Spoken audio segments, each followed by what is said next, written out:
Hello दोस्तों, आज बात करेंगे हम लोग यहाँ पे आधुनिक भारत के इतिहास का जो बीपीएससी का जो स्टेट विशेष का जितना भी क्वेश्चन बनेगा आप सभी को यहाँ पे देखने को मिलेगा। और दूसरी बात कि आप 1992 से लेकर 2023 तक जितना भी बीपीएससी का एग्ज़ाम हुआ उनमें से सारा क्वेश्चन भारतीय राष्ट्र आंदोलन जिसको हम लोग बोलते हैं या तो उसको आधुनिक भारत कह सकते हैं या मॉडर्न हिस्ट्री कह सकते हैं, उनका सभी क्वेश्चन आपको इस वीडियो में देखने को मिल जाएगा। और जैसे 38 बीपीएससी से लेकर 68 बीपीएससी तक जितना भी एग्ज़ाम हुआ है उनमें से जितना भी आधुनिक भारत का क्वेश्चन बना है इस वीडियो में आप सभी को देखने को मिल जाएगा। सिर्फ एक वीडियो करके जाते हैं तो आपको बहुत ही हेल्पफुल मिलने वाला है। सिर्फ एक वीडियो में भारतीय राष्ट्र आंदोलन का आपको क्वेश्चन पूरा जितना टोटल क्वेश्चन है दोस्तों आपको देखने को मिल जाएगा। तो चलिए हम लोग यहाँ से स्टार्ट करते हैं। सबसे पहले आप सभी को नमस्कार, सलाम, दुआ, प्रणाम। सबसे पहले फर्स्ट नंबर क्वेश्चन से हम लोग स्टार्ट करते हैं। यहाँ पे पुर्तगाली उपनिवेश का प्रथम वायसराय भारत में कौन हुआ करता था? तो पहला है यहाँ पे डियाज, वास्को डी गामा, अल्मीड़ा और अल्बुकर्क। तो इसका आंसर हो जाएगा यहाँ पे पुर्तगाली उपनिवेश का प्रथम वायसराय हुआ करता था अल्मीड़ा। इसका आंसर हो जाएगा, क्या आंसर हो जाएगा? अल्मीड़ा।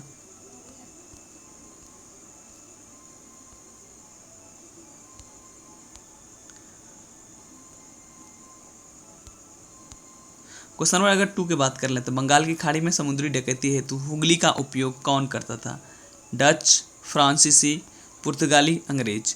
तो बंगाल की खाड़ी में समुद्री डकैती हेतु हुगली का उपयोग पुर्तगाली के द्वारा करता था। किसके द्वारा? पुर्तगाली के द्वारा क्या करता था। क्वेश्चन नंबर 2 के बाद क्वेश्चन नंबर 3 के बारे में बात कर लेते हैं हम लोग यहाँ पे।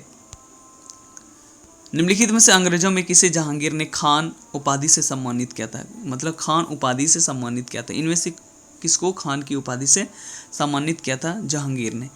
पहला आंसर हॉकिंग्स, दूसरा आंसर टॉमस रो, तीसरा एडवर्ड टेरी, चौथा इनमें से कोई नहीं। तो इसका आंसर हो जाएगा यहाँ पे हॉकिंग्स जो था अंग्रेजों में जो जहांगीर ने इसको खान की उपाधि प्रदान किया था। किसने? जहांगीर ने हॉकिंग्स को। क्वेश्चन नंबर 3 के बाद क्वेश्चन नंबर 4 के बारे में क्वेश्चन नंबर 4 की यहाँ बात कर लेते हैं। भारत में 1612 ईस्वी में अंग्रेजों ने अपनी पहली फैक्ट्री कहाँ स्थापित किया था? पहला गोवा में, दूसरा बंगाल के हुगली में, तीसरा आरकोट में, चौथा है सूरत में। तो इसका आंसर हो जाएगा यहाँ पे सूरत में जो था इन्होंने 1612 ईस्वी में पहली फैक्ट्री स्थापित किया था। कहाँ पे? सूरत में। इसको याद रखना दोस्तों। क्वेश्चन नंबर 4 के बाद क्वेश्चन नंबर 5 के बारे में बात कर लेते हैं हम लोग यहाँ पे। किस मुगल शासक के समय सर थॉमस रो भारत आया था? बाबर, अकबर, जहांगीर, शाहजहां और इन नंबर इनमें से कोई या उपयुक्त में से एक से अधिक। तो इसका आंसर हो जाएगा यहाँ पे जो सर थॉमस जो था उसमें जहांगीर के समय ही भारत आया था। किसके समय? जहांगीर के समय भारत आया था। क्वेश्चन नंबर 5 के बाद क्वेश्चन नंबर 6 के बारे में बात कर लेते हैं हम लोग यहाँ पे। डच ईस्ट इंडिया कंपनी किस वर्ष अपनी फैक्ट्री पटना में स्थापित किया था? 1601 ईस्वी में, 1632 ईस्वी में, 1774 ईस्वी में, 1651 ईस्वी में। जो डच ईस्ट इंडिया कंपनी जो था उन्होंने 1632 ईस्वी में अपनी फैक्ट्री स्थापना किया था। कहाँ पे? पटना में। कब? 1632 में। इसको ध्यान में रखना है दोस्तों। क्वेश्चन नंबर 6 के बाद क्वेश्चन नंबर 7 के बारे में बात कर लेते हैं यहाँ पे। निम्नलिखित में से प्रथम कर्नाटक युद्ध कौन सा तत्कालिक कारण था? पहला ऑप्शन है अंग्रेज और फ्रांसीसी के बीच प्रतिद्वंदिता, दूसरा है ऑस्ट्रिया की राजगद्दी की जंग, तीसरा कर्नाटक की राजगद्दी का मसला, चौथा अंग्रेज द्वारा फ्रांसीसी जहाज़ों का अधिग्रहण। तो इसका आंसर हो जाएगा यहाँ पे अंग्रेज द्वारा फ्रांसीसी जहाज़ों का अधिग्रहण। क्या हो जाएगा इसका? अंग्रेज द्वारा फ्रांसीसी जहाज़ों का अधिग्रहण, जो प्रथम कर्नाटक का जो युद्ध हुआ था। 7 के बाद क्वेश्चन नंबर 8 के बारे में बात कर लेंगे हम लोग यहाँ पे। दोस्तों यहाँ पे थ्योरी का पार्ट भी दिया हुआ है उसके आंसर के नीचे, लेकिन हम लोग उतना नहीं करते क्योंकि आप लोग थ्योरी पढ़े ही होंगे। सिर्फ क्वेश्चन आप लोग प्रैक्टिस कर सकते हैं, उससे बेहतर होगा, आपको बहुत ही हेल्पफुल मिलेगा। क्वेश्चन नंबर 8 के बारे में बात कर लेते हैं यहाँ पे। 1760 ईस्वी का प्रसिद्ध बांडी वास का युद्ध अंग्रेजों द्वारा किसके खिलाफ लड़ा गया था? फ्रांसीसी, इसमें मैसूर और कर्नाटक। तो इसका आंसर हो जाएगा यहाँ पे फ्रांसीसी के द्वारा जो था जो वांडी वास का युद्ध लड़ा गया था अंग्रेजों के द्वारा। कब? फ्रांसीसी के द्वारा। क्वेश्चन नंबर 8 के बाद क्वेश्चन नंबर 9 के बारे में बात कर लेते हैं हम लोग यहाँ पे। क्वेश्चन नंबर 9, निम्नलिखित में से किस अंग्रेज अधिकारी ने पुर्तगालियों को स्वाली के स्थान पर हराया था? पहला है विलियम हॉकिंस, दूसरा थॉमस बेस्ट, तीसरा थॉमस रो, चौथा जोसिया चाइल्ड। तो इसका आंसर हो गया थॉमस बेस्ट। जो था मतलब अंग्रेज अधिकारियों ने पुर्तगालियों को स्वाली के स्थान पर आया था, किसको, थॉमस बेस्ट को। क्वेश्चन नंबर 9 के बाद क्वेश्चन नंबर 10 के बारे में बात कर लेते हैं। उस क्षेत्र का पहचान करें जहां ये यूरोप वासियों को सर्वोत्तम सोरा और अफीम प्राप्त होता था। बिहार, गुजरात, बंगाल, मद्रास। जो मतलब यूरोप वासियों को सर्वोत्तम सबसे ज़्यादा जो सोरा और अफीम प्राप्त होता था बिहार से होता था। कहाँ से दोस्तों? बिहार से सबसे ज़्यादा सोरा और अफीम प्राप्त हुआ करता था। 10 के बाद 11 के बारे में बात कर लेते हैं हम लोग यहाँ पे। अंग्रेजी शासनकाल में भारत का कौन सा क्षेत्र अफीम उत्पादन हेतु प्रसिद्ध था? बिहार, दक्षिणी भारत, गुजरात, असम। तो इसका आंसर हो जाएगा यहाँ पे बिहार, इसका आंसर हो जाएगा। जो मतलब भारत का जो अफीम का उत्पादन हेतु पर सबसे ज़्यादा प्रसिद्ध था कौन सा? बिहार में, अंग्रेजी के शासनकाल में। 10 के बाद 11 के बाद 12 के बारे में बात कर लेते हैं। इलाहाबाद की संधि के बाद रॉबर्ट क्लाइव ने मुर्शिदाबाद का उपदीवान किसे बनाया था? पहला है ऑप्शन है यहाँ पे मोहम्मद रजा खान, सिताब राय, और यहाँ पे 3 नंबर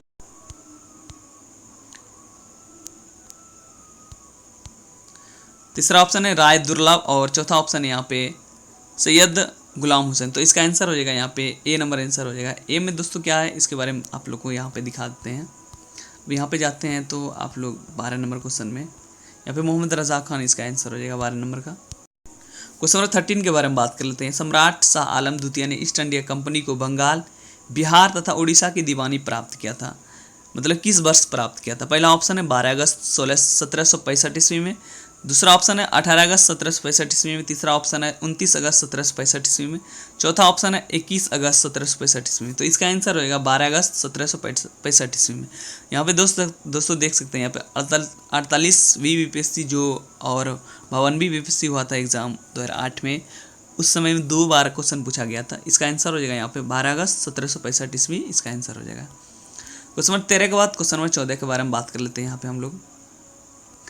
मुगल बादशाह बहादुर शाह जफर के बारे में कहा जाता था कि उसके साम्राज्य की सीमा थी चांदनी चौक से पालम, दिल्ली से बिहार, और पेशावर से बिहार, और पेशावर से वाराणसी। उपयुक्त में से कोई नहीं, उपयुक्त में से एक से अधिक। मतलब इसमें स्टार लगाए दोस्तों, इसका मतलब इनमें से कोई नहीं आंसर हो सकता है इसका। 14 के बाद 15 के रंजीत सिंह ने सुप्रसिद्ध कोहिनूर हीरा प्राप्त किया था, मतलब किससे प्राप्त किया था? रंजीत सिंह जो था सुप्रसिद्ध कोहिनूर हीरा प्राप्त किया था कहाँ से या किससे प्राप्त किया? शाह शुजा से, और जमा शाह से, दोस्त मोहम्मद से, और शेर अली से। तो इसका आंसर हो जाएगा यहाँ पे शाह शुजा जो था उसी से इन्होंने सुप्रसिद्ध कोहिनूर हीरा प्राप्त किया था। कौन? रंजीत सिंह ने। इसका आंसर नंबर ए हो जाएगा। 15 के बाद यहाँ पे 16 नंबर क्वेश्चन के बारे में बात कर लेते हैं हम लोग यहाँ पे। टीपू सुल्तान ने अपनी राजधानी बनाई थी कहाँ? श्रीरंगपट्टनम में, मैसूर में, बेंगलोर में, कोयम्बटूर में। तो इसका आंसर हो जाएगा श्रीरंगपट्टनम में, जो टीपू सुल्तान ने अपनी राजधानी घोषित किया था। 16 के बाद क्वेश्चन नंबर 17 के बारे में बात कर लेते हैं। अंग्रेजों ने श्रीरंगपट्टनम की संधि किसके साथ की थी? हैदर अली, डुप्ले, टीपू सुल्तान और नंदराज।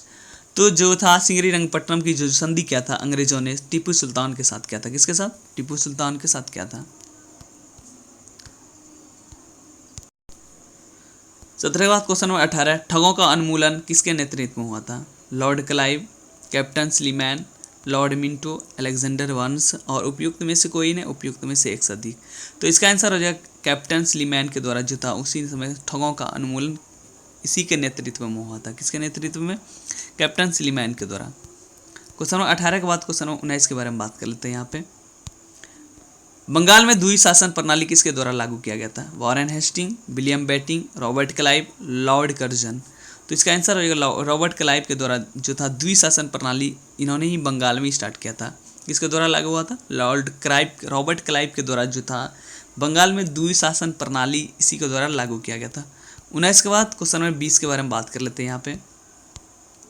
द्वैत शासन का जनक किसे माना जाता है? Lord Clive, Hector Munro, Lord Macaulay, sir Lionel Curtis. तो इसका आंसर हो जाएगा यहाँ पे सर लियोनील कर्टिस जो है इसका आंसर हो जाएगा, जो द्वैत शासन का जनक के रूप में माना जाता है। कौन? Sir Lionel Curtis. इसका नंबर डी नंबर आंसर हो जाएगा यहाँ पे। क्वेश्चन नंबर 20 के बाद 21 के बारे में बात कर लेते हैं। भारत में प्रथम रेलवे लाइन किस ब्रिटिश गवर्नर के समय बिछाई गई थी? सबसे पहले की बात कर रहा है यहाँ पे। पहला ऑप्शन लॉर्ड डलहौजी के द्वारा, लॉर्ड कर्जन के द्वारा, लॉर्ड बेलेजली के द्वारा, लॉर्ड लीटन के द्वारा। अगर सबसे पहले अगर भारत में पूरे भारत की अगर बात करें तो रेलवे लाइन जो ब्रिटिश गवर्नर जो था उस समय लॉर्ड डलहौजी के द्वारा बिछाया गया था। किसके द्वारा? लॉर्ड डलहौजी के द्वारा बिछाया गया था। 21 का ए नंबर आंसर रहेगा। यहाँ पे 22 के बारे में बात कर लेते हैं। यहाँ पे मुंगेर का बरहियाताल विरोध का उद्देश्य क्या था? वकासत भूमि की वापसी की मांग, मुस्लिम किसानों का शोषण बंद हो, जमींदारी प्रथा का समाप्ति हो, वर्ग युद्ध को की शुरुआत करना। तो इसका आंसर था वकासत भूमि की वापसी की मांग था। जो मुंगेर का बरहियाताल का विरोध जो उद्देश्य था वकासत भूमि की वापसी की मांग करना था। क्वेश्चन 20 के बाद 23 के बारे में बात कर लेते हैं। यहाँ पे 1857 के भारत का गवर्नर जनरल कौन था? Wellesley, Dalhousie, Canning, Minto. जो 1857 में जो भारत का गवर्नर जो वर्तमान में उस समय था जो कैनिंग था हुआ करता था। कौन? 1857 में भारत का गवर्नर जनरल कौन था? यहाँ पे कैनिंग हुआ करता था। 23 के बाद 24 के बारे में बात कर लेते हैं। यहाँ पे अंग्रेजी भारतीय सेना में चर्बी वाले कारतूसों से चलने वाली एनफील्ड राइफल कब शामिल की गई थी? पहला ऑप्शन है 1856 ईस्वी में, दूसरा दिसंबर 1856 में, तीसरा जनवरी 1857 में, चौथा ऑप्शन है फरवरी 1857 ईस्वी में। तो इसका आंसर हो जाएगा यहाँ पे दिसंबर 1856 ईस्वी हो जाएगा इसका आंसर। 24 के बाद 1857 के विद्रोह का नेतृत्व बिहार में किसने किया था? मतलब 25 नंबर क्वेश्चन है। खान बहादुर खान ने, कुंवर सिंह ने, तात्या टोपे ने, रानी राम कुंवारी ने। तो इसका आंसर होगा यहाँ पे कुंवर सिंह के द्वारा जो था 1857 में विद्रोह का नेतृत्व बिहार में कुंवर सिंह के द्वारा किया गया था। यहाँ पे देख सकते हैं ये क्वेश्चन कितनी बार पूछा है। 97 में, 2008 में, 48 बीपीएससी, 52 बीपीएससी, 42 बीपीएससी। इतना सारा क्वेश्चन ये कुंवर सिंह बहुत ही फेमस पीवीआई क्वेश्चन है दोस्तों। ये 25 के बाद 26 के बारे में बात कर लेते हैं। यहाँ पे बिहार में 1857 के विद्रोह नेतृत्व किसने किया था? बाबू अमर सिंह ने, हरिकृष्ण ने, कुंवर सिंह ने, राजा शाहजादा सिंह ने। तो इसका आंसर हो जाएगा यहाँ जो बिहार में जो था 1857 के विद्रोह में नेतृत्व किया था कुंवर सिंह के द्वारा। किसके द्वारा? कुंवर सिंह के द्वारा। 26 के बाद 27 के बारे में बात कर लेते हैं। यहाँ पे देख सकते हो दोस्तों कितना बार क्वेश्चन रिपीट हुआ है ये वाला। जगदीशपुर के किस व्यक्ति ने 1857 के विप्लव की क्रांतिकारी में नेतृत्व किया था? कब? जगदीशपुर के किस व्यक्ति ने 1857 के विप्लव में क्रांतिकारियों का नेतृत्व किया था?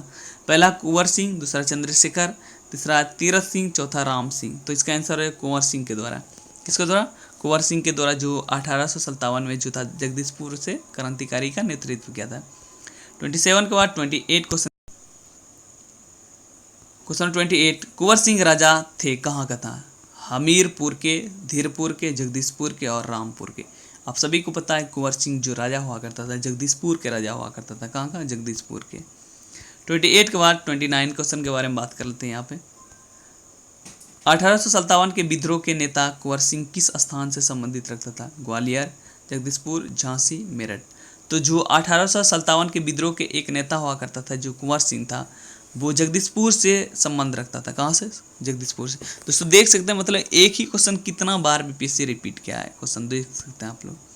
29 के बाद 30 क्वेश्चन के बारे में बात कर लेते हैं। यहाँ पे कुंवर सिंह अंग्रेजों के खिलाफ 1857 के विद्रोह में किस जगह शामिल हुआ था? आरा में, पटना में, बेतिया में, वाराणसी में। जो कुंवर सिंह जो अंग्रेजों के खिलाफ जो 1857 के विद्रोह में जो शामिल हुआ था वो जगह का नाम पूछा जा रहा है। तो इसका आंसर हो जाएगा आरा। जो इसका आंसर होगा क्या हो जाएगा? आरा। 30 के बाद 31 के बारे में बात कर लेते हैं। यहाँ पे इनमें से किसने 1857 के विद्रोह में सक्रिय भाग लिया था? नाना साहब, कानपुर, बेगम हजरत महल, लखनऊ और मौलवी अहमदुल्ला जो था फैजाबाद से, बेगम जीनत महल। तो इसका आंसर हो जाएगा यहाँ पे इनमें से एक से अधिक हो जाएगा दोस्तों क्योंकि इन सभी ने 1857 में मतलब भाग लिया था। 31 के बाद 32 के बारे में बात कर लेते हैं। क्वेश्चन 32 के बारे में बात कर लेते हैं। यहाँ पे पटना के 1857 के स्वतंत्रता संग्राम के नेता कौन हुआ करता था? हैदर अली खान, राजपूत कुंवर सिंह, जुधार सिंह और कुशल सिंह। तो पटना के 1857 के स्वतंत्रता संग्राम के जो नेता हुआ करता था राजपूत कुंवर सिंह हुआ करता था।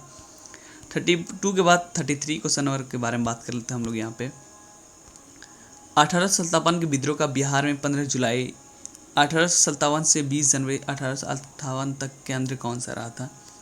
रामपुर, हमीरपुर, धीरपुर और जगदीशपुर। तो इसका आंसर हो जाएगा यहाँ पे जगदीशपुर, इसका आंसर हो जाएगा यहाँ पे दोस्तों। 33 के बाद 34 क्वेश्चन के बारे में बात कर लेते हैं यहाँ पे हम लोग। जगदीशपुर के राजा थे कौन था? नाना साहब, तात्या टोपी, लक्ष्मीबाई और कुंवर सिंह। तो इसका आंसर हो जाएगा यहाँ पे कुंवर सिंह जो था इसका आंसर। तो दोस्तों देख सकते हैं ये मतलब इतना बार ये क्वेश्चन पूछा गया है जगदीशपुर जो कुंवर सिंह, इसका फेवरेट बीपीएससी का ये फेवरेट क्वेश्चन है दोस्तों। 34 के बाद 35 के बारे में बात कर लेते हैं यहाँ पे हम लोग। कुंवर सिंह ने 1857 के विद्रोह का नेतृत्व किस प्रांत से किया था? पंजाब, बंगाल, बिहार और महाराष्ट्र। तो इसका आंसर हो जाएगा बिहार, इसका आंसर हो जाएगा। जो कुंवर सिंह के द्वारा 1857 के विद्रोह का नेतृत्व जो किया था बिहार से ही किया था। कहाँ से दोस्तों? बिहार से किया था। क्वेश्चन नंबर 36 के बारे में बात कर लेते हैं। 1857 के विद्रोह का नेतृत्व बिहार में किसने किया था? खान बहादुर खान ने, कुंवर सिंह ने, तात्या टोपे ने, रानी राम कुंवर ने। तो इसका आंसर हो जाएगा जो 1857 के विद्रोह का जो नेतृत्व किया था बिहार में कुंवर सिंह के द्वारा किया गया था। तो दोस्तों देख सकते हैं मतलब कितना बार क्वेश्चन ये पूछा गया है बीपीएससी के द्वारा। बिहार में 1857 के विद्रोह का नेतृत्व किसने किया था? नाना साहब ने, तात्या टोपे ने, कुंवर सिंह ने, मौलवी अहमदुल्ला ने। तो इसका आंसर होगा कुंवर सिंह के द्वारा। 37 के बाद 38 के बारे में बात कर लेते हैं यहाँ पे। निम्नलिखित में से कौन सा 1857 के विद्रोह में अंग्रेजों से सबसे कट्टर दुश्मन हुआ करता था? मौलवी अहमदुल्ला शाह और मौलवी इमदादुल्ला शाह और मौलाना फजले हक और खैरावादा और चौथा ऑप्शन नवाब लियाकत अली। तो इसका आंसर हो जाएगा यहाँ पे मौलवी जो अहमदुल्ला शाह जो था इसका कट्टर दुश्मन हुआ करता था अंग्रेजों का। 38 के बाद 39 क्वेश्चन के बारे में बात कर लेते हैं यहाँ पे।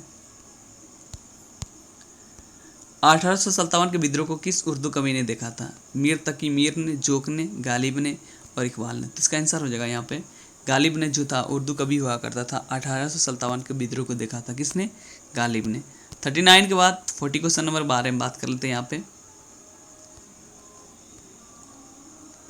निम्न में से कौन सा ईस्ट इंडिया कंपनी के सिपाहियों को विद्रोही बनाने का नहीं था? मतलब ईसाई धर्म फैलाने के लिए कंपनी को अधिकारियों का प्रयास, जहाज पर यात्रा करने के लिए सिपाहियों को आदेश और भत्ते का रोकथाम, अधिकारियों की अक्षमता। तो इसका आंसर होगा ई नंबर, इसका आंसर हो जाएगा दोस्तों। क्या नंबर? ई नंबर इसका आंसर हो जाएगा यहाँ पे। सॉरी दोस्तों, इसका आंसर हो जाएगा जो डी नंबर आंसर हो जाएगा। क्या हो जाएगा? डी नंबर आंसर हो जाएगा इसका। अधिकारियों की अक्षमता इसका कारण नहीं था। क्वेश्चन 40 के बाद क्वेश्चन 41 के बारे में बात। क्वेश्चन 41 के बारे में बात यहाँ 41 में वर्गों में निम्नलिखित वर्गों में किसने 1857 के विद्रोह में भाग नहीं लिया था? खेती हर मजदूर और साहूकार और कृषक जमींदार। तो इसका आंसर हो जाएगा साहूकार और जमींदार ने इसमें भाग नहीं लिया था। मतलब 1857 के विद्रोह में इसका आंसर डी नंबर हो जाएगा यहाँ पे। 41 के बाद 42 के बारे में बात कर लेते हैं यहाँ पे। निम्नलिखित में कौन सा कथन सही है? पहला ऑप्शन है 1857 के में दरभंगा, डुमरांव, हटवा के महाराजाओं और उनके साथी जमींदारों ने आदमी तथा पैसे से अंग्रेजों की मदद की। किससे? पहला ऑप्शन। और दूसरा ऑप्शन यहाँ पे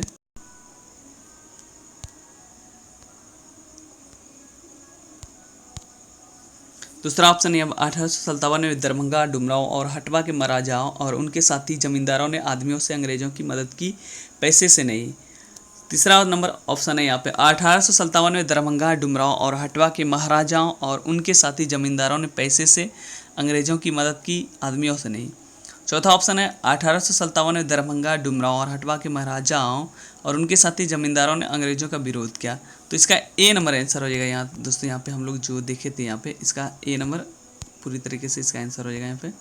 1857 में दरभंगा, डुमरांव और हटवा के महाराजाओं और उनके साथी जमींदारों ने आदमी तथा पैसे से अंग्रेजों की मदद की। मतलब हो सकते दोस्तों इन सभी जगहों का लोग अंग्रेजों की भी मदद करते थे उस समय। 42 के बाद यहाँ पे 43 क्वेश्चन नंबर 12 में बात कर लेते हैं। 1857 के विद्रोह से बिहार का कौन सा भाग अप्रभावित रहा था? दानापुर, आरा, मुंगेर, मुजफ्फरपुर। तो इसका आंसर हो जाएगा यहाँ पे मुंगेर जो था अप्रभावित रहा था। मतलब ये प्रभावित नहीं हुआ था जो 1857 के विद्रोह जो हुआ था। 43 के बाद 44 के बारे में बात कर लेते हैं यहाँ पे। 1857 के विद्रोह लखनऊ में किसके नेतृत्व में हुआ था? बेगम ऑफ अवध और तात्या टोपे, रानी लक्ष्मीबाई, नाना साहेब। तो इसका आंसर हो जाएगा बेगम ऑफ अवध जो था 1857 के विद्रोह का जो लखनऊ से नेतृत्व किया था। क्वेश्चन 44 के बाद 45 के बारे में बात कर लेते हैं यहाँ पे। 1857 का विद्रोह मुख्यतः किस कारण से असफल रहा था? हिंदू मुस्लिम एकता की कमी, किसी सामान्य योजना और केंद्रीय संगठन की कमी, इसके प्रभाव का सीमित क्षेत्र, और इसका चौथा ऑप्शन है यहाँ पे जमींदारों के सहभागिता। इसका आंसर हो जाएगा बी नंबर, इसका आंसर हो जाएगा जो मतलब इसका जो संगठन था उतना मजबूत नहीं था, इसी कारण ये असफल रहा था। क्वेश्चन नंबर नेक्स्ट देख लेते हैं 46 के बारे में बात कर लेते हैं हम लोग यहाँ पे। क्वेश्चन 46 के बारे में बात कर लेते, कथन क और कथन का के बारे में बात कर लेते। कथन क है यहाँ पे 1857 प्रथम स्वतंत्रता संग्राम ब्रिटिश सरकार से स्वतंत्रता प्राप्त करने में असफल रहा, और कारण यहाँ पे जो है बहादुर शाह जफर के नेतृत्व को जन सहयोग नहीं मिला था और अधिकांश महत्वपूर्ण रियासतों का शासक उनका साथ देने में कतरा गए। तो नीचे दिए गए मतलब कोड सही उत्तर कौन सा है? तो पहला ऑप्शन है दोनों क और का सत्य और का सही स्पष्टीकरण कर रहा है। तो इसका आंसर हो जाएगा यहाँ पे 46 का दोस्तों ए नंबर आंसर हो जाएगा। क्या नंबर है इसका आंसर हो जाएगा यहाँ पे? ए नंबर इसका आंसर हो जाएगा। 46 के बाद 47 के बारे में बात कर लेते हैं यहाँ पे। महारानी विक्टोरिया ने भारतीय प्रशासन को ब्रिटिश ताज नियंत्रित में लेने की घोषणा कब की थी?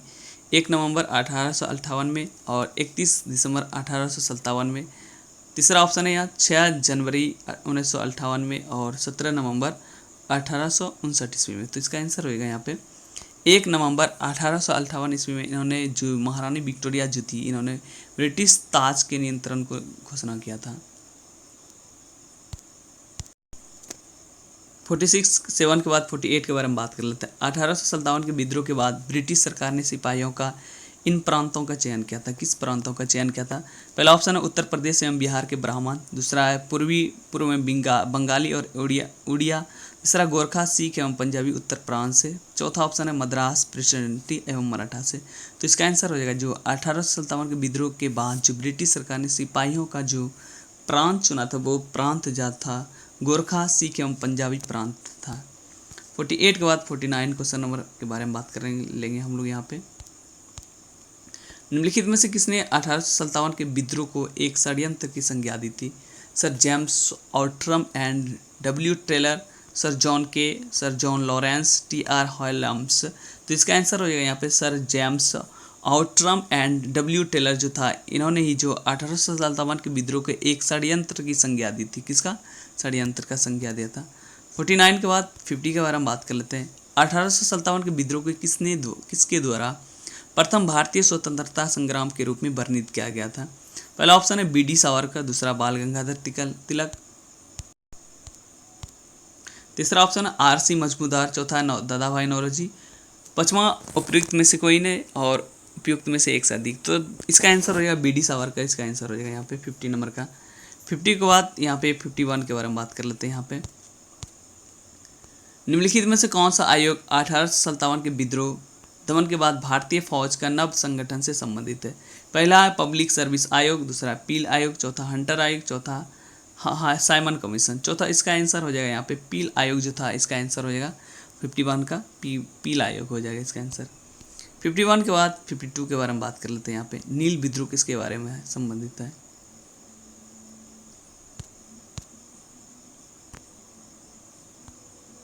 नील विद्रोह किसके बारे में था? पहला ऑप्शन रैयत नील की खेती नहीं करना चाह रहे थे पर जबरदस्ती करवाई जा रही थी, दूसरा ऑप्शन रैयत नील की खेती करना चाह रहे पर उन्हें जबरदस्ती रोका जा रहा था, तीसरा ऑप्शन है रैयत नील की खेती नहीं करना चाह रहे थे पर उनसे एक अमान्य मूल्य पर जबरदस्ती करवाई जा रही थी। तो इसका आंसर हो जाएगा यहाँ पे दोस्तों 52 का आंसर हो जाएगा यहाँ पे सी नंबर आंसर हो जाएगा। क्या रैयत नील की खेती नहीं करना चाह रहे थे पर उनसे एक अमान्य मूल्य पर जबरदस्ती करवाई जा रही थी इससे खेती। क्वेश्चन 53 के बारे में बात कर लेते हैं यहाँ पे। नील कृषकों की दुर्दशा पर लिखी गई पुस्तक नील दर्पण के लेखक कौन हुआ करता था? दीनबंधु के ही द्वारा जो था इसका जो नील कृषकों की दुर्दशा पर लिखी गई पुस्तक था किसके द्वारा? दीनबंधु जो मित्र था। 53 के बाद 50 यहाँ पे जो देख सकते हैं इसका आंसर है बी नंबर दोस्तों। 53 के बाद 54 के बारे में बात कर लेते हैं यहाँ पे।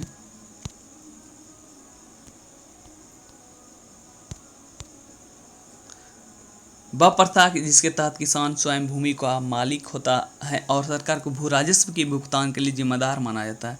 पहला ऑप्शन है जमींदार बाड़ी, दूसरा है रैयतवाड़ी, तीसरा है महालवाड़ी, चौथा है 10 साला प्रथा। तो इसका आंसर हो जाएगा 54 का रैयतवाड़ी, इसका आंसर हो जाएगा। क्या हो जाएगा? ये रैयतवाड़ी इसका आंसर है 54 का। 55 के बारे में बात कर लेते हैं यहाँ पे। पागलपंथ की स्थापना किसने किया था? बुल्ले शाह ने, करम शाह ने, यदुवेंद्र सिंह ने और स्वामी सहजानंद ने। तो पागलपंथ का जो स्थापना किया था करम शाह के द्वारा जो था, इन्होंने स्थापना किया था। किसका? पागलपंथ का स्थापना करम शाह के द्वारा किया गया था। 55 के बाद 56 के बारे में बात कर लेते हैं यहाँ पे। फराजी कौन था? हाजी शरीयतुल्लाह अनुयायी था और दादू की अनुयायी, आर्य समाज के अनुयायी और मुस्लिम लीग के अनुयायी। तो इसका जो फराजी हुआ करता था हाजी शरीयतुल्लाह के अनुयायी हुआ करता था। किसका? हाजी शरीयतुल्लाह के अनुयायी हुआ करता था। 56 के बाद 57 के बारे में बात कर लेते हैं। फ़रैज़ी आंदोलन की शुरुआत किसने किया था? हाजी शरीयतुल्लाह से सर सैयद अहमद सलीमुल्लाह और M.A. जिन्ना। तो इसका जो फ़रैज़ी आंदोलन का जो शुरुआत किया गया था हाजी शरीयतुल्लाह के द्वारा किया गया था। किसके द्वारा? हाजी शरीयतुल्लाह के द्वारा किया गया था। क्वेश्चन नंबर 58 के बारे में बात कर लेते हैं यहाँ पे। कूका आंदोलन को किसने संगठित किया था? गुरु रामदास ने, गुरु नानक ने, गुरु राम सिंह ने, गुरु गोविंद ने। कूका आंदोलन किसके संगठित किया था? किसने किया था? गुरु राम सिंह के द्वारा। किसके द्वारा दोस्तों? गुरु राम सिंह के द्वारा जो था कूका आंदोलन को संगठित किया गया था। 58 के बाद 59 नंबर क्वेश्चन के बारे में बात कर लेते हैं यहाँ पे। 1857 के दक्कन के दंगों का तत्कालिक कारण क्या हुआ करता था? अकाल की छाया, महाजनों की द्वारा ऊंची ब्याज पर, ऊंची भू राजस्व दर पर और जबरदस्ती किए गए धार्मिक सुधार के विरोध पर। तो इसका आंसर हो जाएगा महाजनों की ऊंची ब्याज पर था जो दक्कन के दंगों का जो तत्कालीन कारण था 1875 में जो हुआ था, महाजनों के द्वारा ऊंची ब्याज पर। क्वेश्चन 59 के बाद 60 के बारे में बात कर लेते हैं हम। क्वेश्चन 60 के बारे में बात कर लेते हैं। महाराष्ट्र में रामोसी कृषक जत्था किसने स्थापित की थी?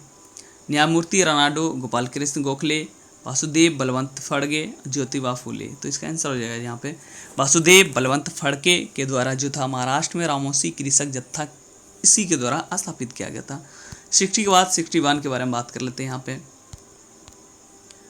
रामोसी विद्रोह के सही रूप में किस भौगोलिक इलाके में हुआ था? पश्चिमी भारत में, पूर्वी घाट में, पूर्वी भारत में, पश्चिमी घाट में। तो इसका आंसर हो जाएगा यहाँ पे 61 का पश्चिमी घाट इसका आंसर हो जाएगा यहाँ पे।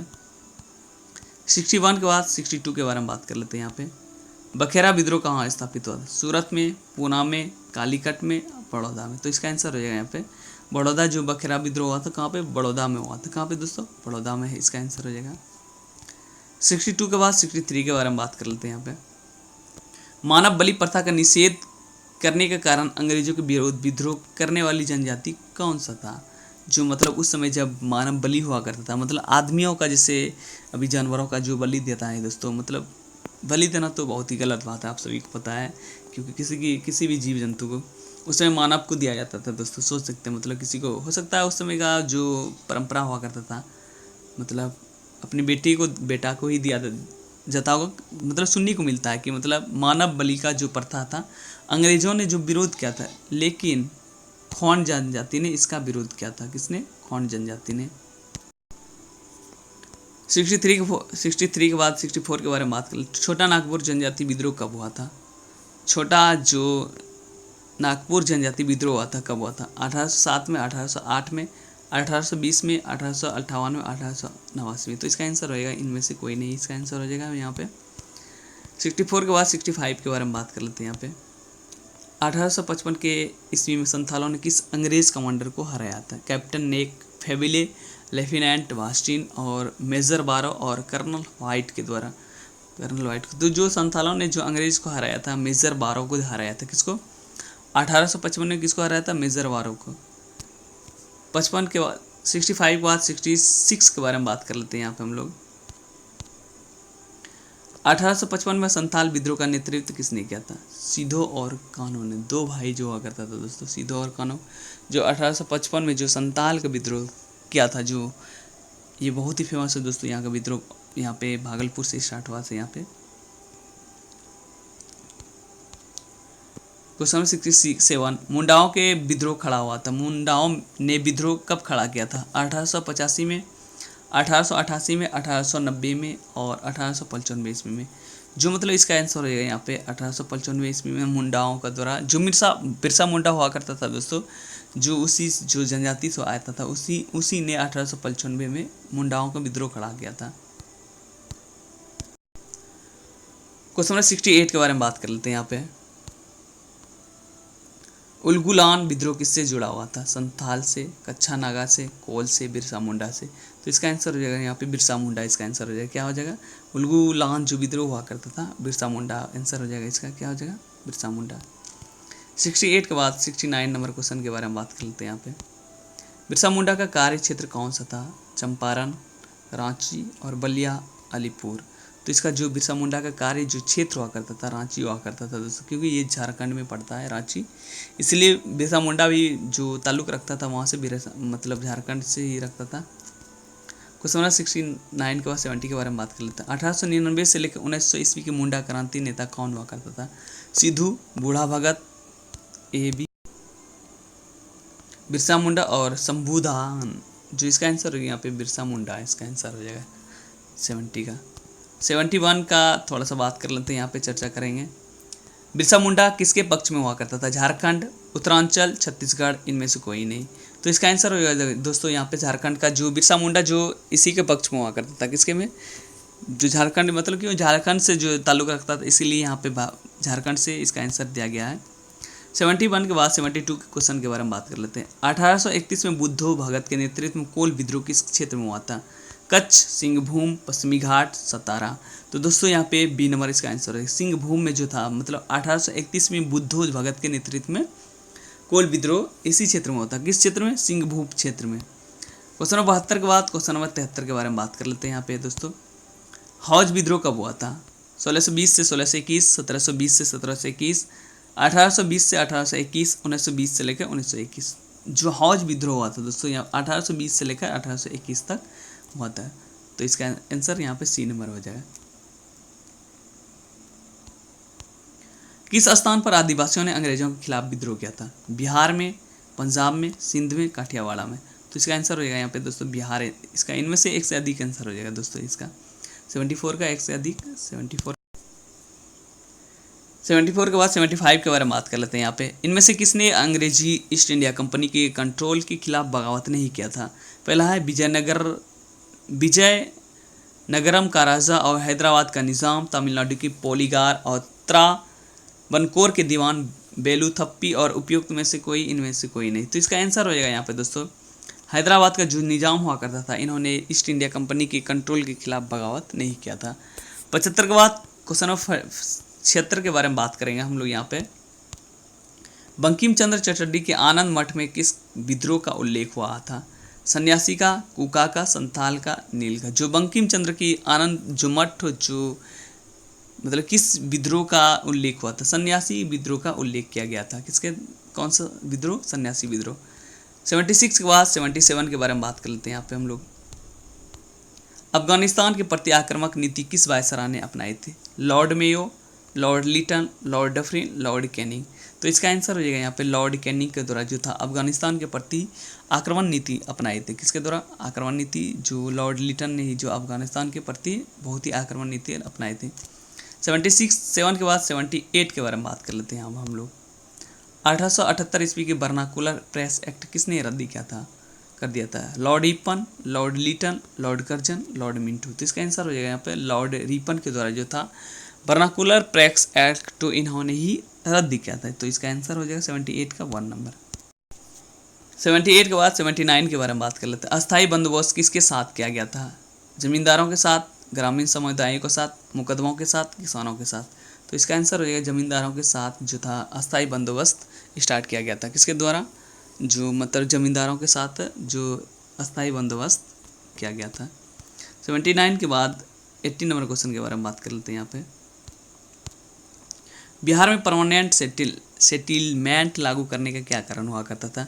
जमींदारों का जमीन पर अधिकार ना रहना, जमींदारों के लिए जमीन पर वंश परंपरागत को स्वेच्छा से हस्तांतरित करने का अधिकार, तीसरा ऑप्शन है भू राजस्व का राजस्व निर्णय करना, और चौथा ऑप्शन है जमींदारी प्रथा निर्मूलन।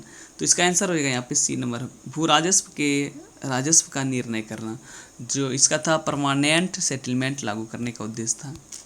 80 के बाद 81 के बारे में बात करने लेंगे।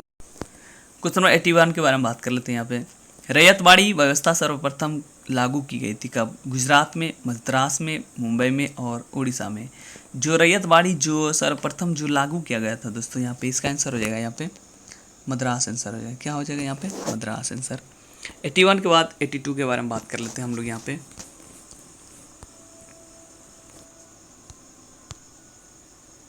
रिक्त स्थानों को पूर्ति करना, डैश में बंगाल और बिहार में भूमि का किराएदारों के अधिकारों को बंगाल किराएदारी अधिनियम द्वारा किया गया था।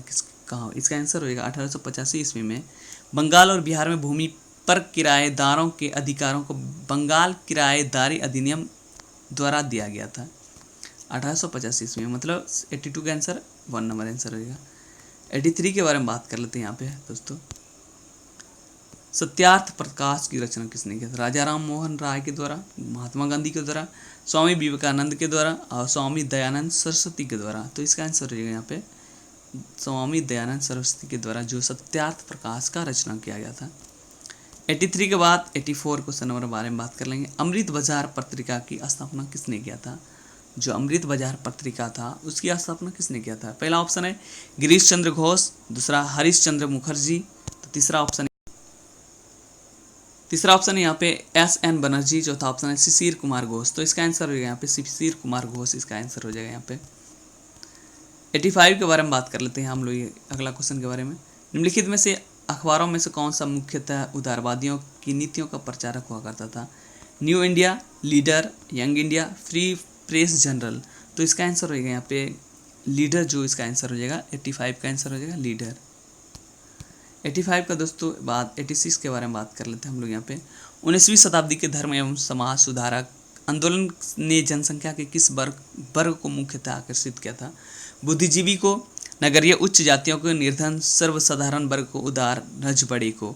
तो इसका आंसर हो जाएगा 1 2 3, इसका आंसर है बुद्धिजीवी, नगर उच्च जातियों, निर्धन सर्वसाधारण वर्ग को और उदार राजबड़े। इसका आंसर नहीं होगा, मतलब सी नंबर इसका आंसर हो जाएगा यहाँ पे दोस्तों। क्या नाम? सी नंबर हो जाएगा इसका आंसर। बुद्धिजीवी, नगर उच्च जातीय, निर्धन सर्वसाधारण वर्ग, ये तीनों हो जाएगा। 86 के बाद 87 के बारे में बात कर लेते हैं हम लोग यहाँ पे। भारतीय पुनर्जागरण आंदोलन के पिता किसे कहा जाता है? यहाँ पे बाल गंगाधर तिलक को, दयानंद सरस्वती को, श्रद्धानंद को और राजा राम मोहन राय को। मतलब भारत का जो पूर्ण जागरण का पिता जो कहा जाता है यहाँ पे राजा राम मोहन राय को ही बोला जाता है दोस्तों। इसका आंसर हो जाएगा 87 का डी नंबर आंसर हो जाएगा। 87 के बाद 88 के बारे में बात करेंगे। निम्नलिखित में से कौन सा आत्मीय सभा के संस्थापक हुआ करता था? राजा राम मोहन राय, स्वामी दयानंद सरस्वती और स्वामी विवेकानंद और अरविंद घोष। जो आत्मीय सभा का जो संस्थापक हुआ करता था यहाँ पे राजा राम मोहन राय, जो इसका आंसर हो जाएगा 88 का आंसर ए नंबर हो जाएगा यहाँ पे। 88 के बाद 89 के बारे में बात कर लेते हैं। ब्रह्म समाज का स्थापना कब किया गया था? यहाँ पे पहला ऑप्शन है यहाँ पे 1827, 1829, 1831, 1843, लेकिन इसका आंसर हो जाएगा यहाँ पे 1828 ईस्वी में ब्रह्म समाज का स्थापना किया था। इनमें से कोई नहीं, इसका आंसर हो जाएगा दोस्तों। 88 के बाद 89 के बारे में बात कर लेते हैं हम लोग 90 के बारे में। राजा राम मोहन राय द्वारा ब्रह्म समाज का स्थापना कब किया गया था? 1816 में, 1820 में, 1828 में, 1830 में। जो राजा राम मोहन राय के द्वारा ब्रह्म समाज का जो स्थापना किया गया था 1828 ईस्वी में। कब? 1828 ईस्वी में। 90 के बाद 91 के बारे में बात कर लेते हैं। सती को गैर कानूनी किसने घोषित किया? वॉरेन हेस्टिंग के द्वारा, विलियम बेटिंग के द्वारा, कॉर्नवालिस के द्वारा और गर्जन के द्वारा। इनमें से कोई नहीं, इनमें से एक से अधिक। तो इसका आंसर है विलियम बेटिंग के द्वारा जो था सती को गैर कानूनी घोषित किया था। किसने? विलियम बेटिंग को। क्वेश्चन नंबर 92 के बारे में बात कर लेते हैं। प्रार्थना समाज के संस्थापक कौन हुआ करता था? आत्माराम पांडु, तिलक, एनी बेसेंट, रास बिहारी घोष। तो इसका आंसर हो जाएगा जो प्रार्थना समाज का जो संस्थापक हुआ करता था आत्माराम पांडु हुआ करता था। कौन? आत्माराम पांडु हुआ करता था। 92 के बाद 93 के बारे में बात कर लेते हैं। 19वीं शताब्दी के उत्तरार्ध में नव हिंदूवाद के सर्वश्रेष्ठ प्रतिनिधि थे कौन? जो रामकृष्ण परमहंस, स्वामी विवेकानंद, बंकिम चंद्र चटर्जी और राजा राम मोहन राय। मतलब उस समय 19वीं शताब्दी का जो उत्तरार्ध में नव हिंदू परिषद का सर्वश्रेष्ठ जो प्रतिनिधि के रूप में जो उभर कर आया था स्वामी विवेकानंद, इसका आंसर हो जाएगा 93 का बी नंबर आंसर हो जाएगा।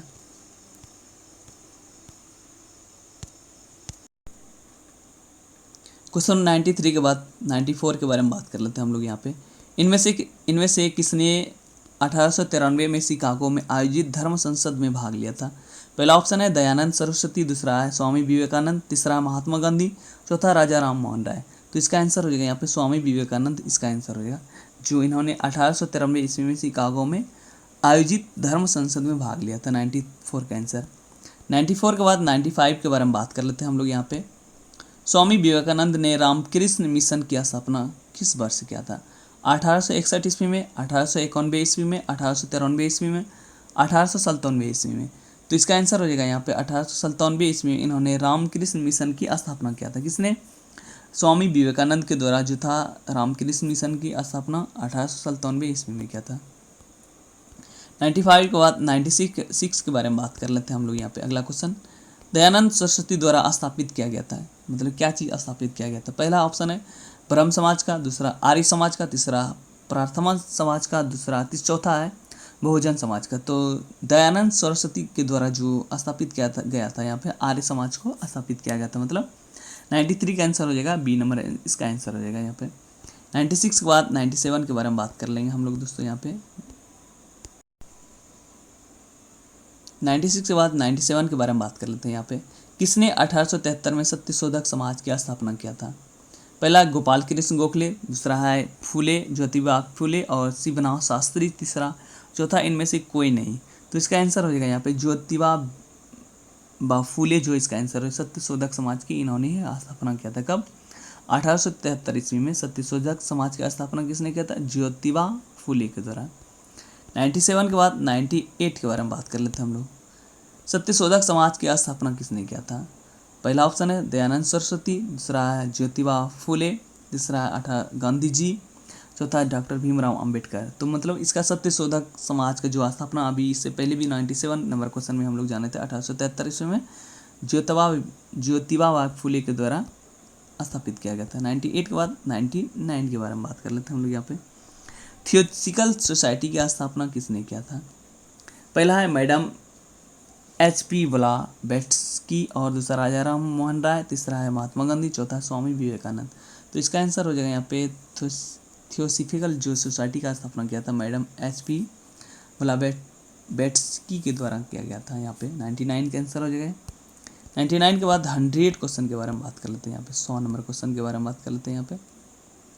भारतीय राष्ट्र कांग्रेस की प्रथम महिला अध्यक्ष कौन बनी थी? भारतीय राष्ट्र कांग्रेस की प्रथम महिला अध्यक्ष कौन बनी थी? तो इसका आंसर हो जाएगा यहाँ पे श्री एनी बेसेंट, जो था भारतीय राष्ट्र कांग्रेस की प्रथम महिला अध्यक्ष बनी थी। अगर भारतीय राष्ट्र कांग्रेस की प्रथम भारतीय महिला अध्यक्ष पूछेगा तब तो आपको आंसर देना सरोजिनी नायडू। भारतीय पूछे तब, ऐसे पूछे तो श्री एनी बेसेंट।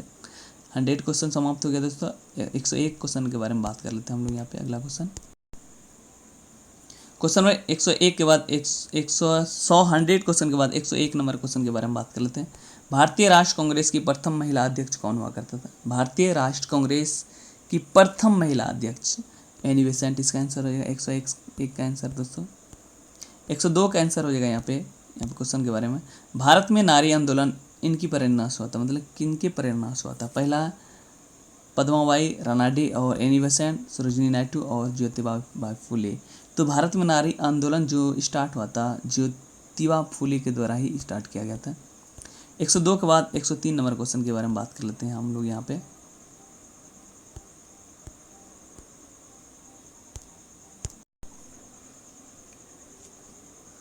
क्वेश्चन 103 के बारे में बात कर लेते हैं यहाँ पे। प्रार्थना समाज, यंग इंडिया, लोकहितवादी, सत्यशोधक समाज, रहनुमाई मजदेवसन सभा के लिए निम्न में से कौन सा सही संयोजित? मतलब इसमें मैच करने के लिए बोला गया है दोस्तों। पहला आप सभी को पता, प्रार्थना समाज का किसने किया था? आत्माराम पांडु के द्वारा। और यंग इंडिया के द्वारा किसने किया था? मोहनदास करमचंद गांधी के द्वारा। तीसरा है लोकहितवादी, किसने किया? गोपाल हरि के द्वारा, देशमुख के द्वारा। और सत्यशोधक समाज का जो स्थापना किया था ज्योतिबा फूले के द्वारा। और चौथा था रहनुमाई मजदेवसन के द्वारा, जो था नौरोजी फुरदेवन जी के द्वारा। तो इसका आंसर हो जाएगा यहाँ पे बी नंबर, इसका आंसर हो जाएगा यहाँ पे क्या दोस्तों, बी नंबर 103 का